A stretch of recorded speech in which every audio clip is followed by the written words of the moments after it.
Хятадын Нанжин хотод энэ 7 дугаар сарын ихэр илэрсэн хэргийг л ёстой ойлгодгүй дээ. 3 жилийн хугацаанд 1691 эрэгтэйтэй унтсан гэж байгаа. 1 жил 365 хоногтой, 3 жил чинь тэгэхээр 1095 хоног болно.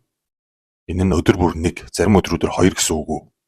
Хамгийн гол нь эрэгтэй хүн эмэгтэй болж нүрээ бодсныг нь анзаардаггүй маа гэхэд, иршүү дуу хоолойг нь тоодоггүй юм а гэхэд, нэг оронд орохдоо эрэгтэй гэдгийг нь энэ 1691 гол дуу залуу ирчүүд мэдмээр л юм да. Бүр зарим нь эргэн 4-5 удаа уулзсан гэж байгаа.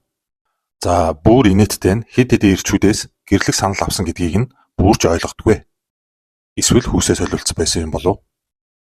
За энэ хэргийг сонсоогүй хүмүүстээ товч мэдээлэл өгөхөд энэ сарын ихээр 60 настай тэтгэвртэй гарсан нэг ах уу өвөө ч юм уу эмэгтэй болж жүжиглээд ирчүүдтэй танилцаж гэртээ урьж хамт хондог. Тэрийгэ нууцаар бичлэг хийгээд хориотой вебсайтад зардаг байсан нь цагдаа нарт баригдаж хятад даяар байтугай сенсац болж байна. Нийт унтсан ирчүүдийн тоон 1691 бөгөөд энэ тоон нууц камер дах бичлэгээр батлагджээ. Альж хайлтын системээр Red Uncle нэрээр хайлт хийхэд дэлгэрэнгүй мэдээлэл гарч ирнэ.